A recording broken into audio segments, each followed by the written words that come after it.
Marcus was 28, working as a junior financial analyst in Chicago, and had spent 2 years carefully building a $12,000 investment account. Then, in early 2021, a coworker told him about a SPAC that was about to merge with a hot electric vehicle startup. It sounded like an early-stage IPO, a ground floor opportunity. Marcus was days away from moving his entire account in, but then he decided to actually research what a SPAC was. And what he found changed everything. Today, we're going to break down exactly what SPACs are, how they work, and what the data says about investing in them. Let's start from scratch.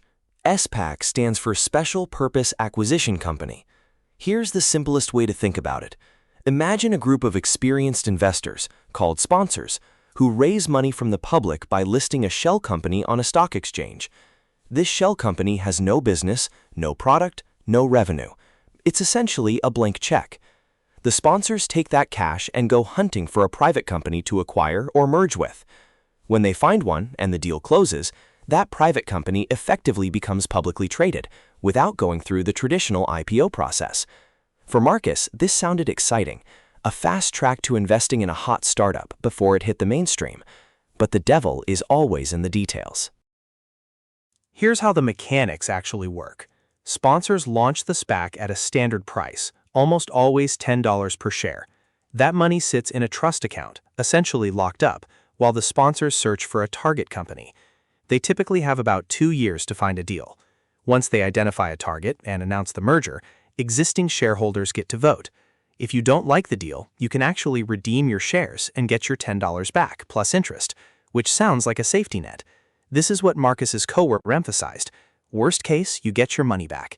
But Marcus kept reading, and the full picture was a lot more complicated than that. Here's the chart that stopped Marcus cold. Look at this data on SPAC IPO activity from 2016 through 2023. SPACs were a niche vehicle for years, just a handful of deals annually. Then something happened in 2020. Low interest rates, stimulus money flooding markets, retail investors flooding into anything hot, and suddenly SPACs exploded. In 2021 alone, over 600 SPACs went public, raising more than $160 billion. That's not a typo. But notice what happened next.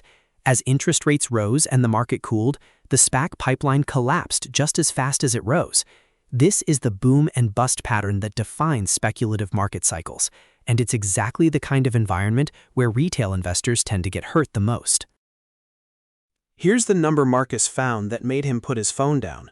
According to research analyzing SPAC mergers completed between 2020 and 2022, the average SPAC stock fell approximately 55% in the 12 months following the merger close.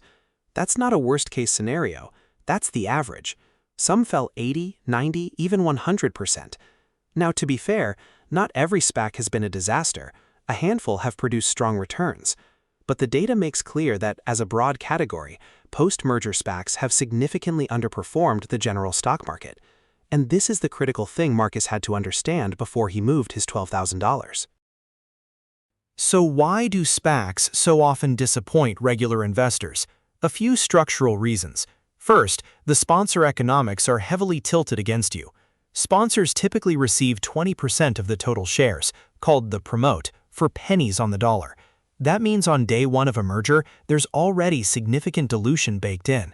Second, SPAC targets are frequently early-stage companies with no revenue and rosy projections. Unlike a traditional IPO, which involves intense regulatory and underwriter scrutiny, SPAC mergers historically allowed companies to make forward-looking financial projections that a traditional IPO would not. That created a loophole for hype to outrun reality. Marcus saw this clearly with the EV company his coworker recommended. It had never sold a single vehicle. Let's put the returns side by side. This chart compares a hypothetical $10,000 investment split across post-merger SPACs versus a simple S&P 500 index fund, both starting in January 2021, right at the peak of SPAC mania. By the end of 2023, the SPAC basket had lost the majority of its value, while the S&P 500, despite its own volatility, including a rough 2022, had recovered and continued grinding higher. This is the comparison Marcus ran himself. It wasn't that he needed a home run. He just didn't want to lose money he'd spent 2 years building, and the data showed him the simpler path had a dramatically better historical track record. Now, in fairness, not every SPAC story ends badly. A small number of SPAC mergers have produced genuinely successful public companies. The key variable that research consistently points to is sponsor quality. When experienced operators with strong track records lead a SPAC and have their own capital meaningfully at risk, outcomes tend to be better. In 2022, the SEC also tightened rules around SPAC disclosures, making it harder to use misleading financial projections. So the landscape has shifted. But here's the honest takeaway. Even with those improvements, SPACs as a category have historically required much deeper due diligence than a typical index fund investment. For the average retail investor, the odds have not historically been favorable. Here's another number that doesn't get talked about enough. According to SPAC research data, roughly half of the SPACs formed during the 2020 and 2021 boom period liquidated without completing a merger at all. That means sponsors raised billions of dollars, spent 2 years searching, and came back empty-handed. Shareholders who held until liquidation did get their $10 back plus modest interest, so they didn't lose everything. But they also missed 2 years of potential market gains. Opportunity cost is a real cost. This is the hidden price of blank check investing that rarely makes the headlines. Marcus didn't put his $12,000 into that SPAC. Instead, he spent a weekend doing the math, looking at the sponsor's history, the target company's financials, and the historical data on SPAC returns. He realized the opportunity wasn't as straightforward as his coworker made it sound. That EV company his coworker loved, it went public through a SPAC, hit $30 a share, and within 18 months had fallen below $3. Marcus's $12,000 stayed in a broad index fund. It wasn't flashy, but 3 years later, that account had grown to over $17,000. He didn't need the home run. He just needed to avoid the strikeout. This is the core lesson SPACs teach us. Excitement is not a strategy. Let's bring it all together. SPACs are a legitimate financial structure, but they've been heavily misunderstood by retail investors, and the historical performance data tells a sobering story. The average post-merger SPAC has lost significant value. Half of the 2020-2021 SPACs never even completed a deal, and the structural incentives often favor sponsors over everyday shareholders. Marcus's story is a reminder that financial FOMO, fear of missing out, is one of the most expensive emotions in investing. Do your homework.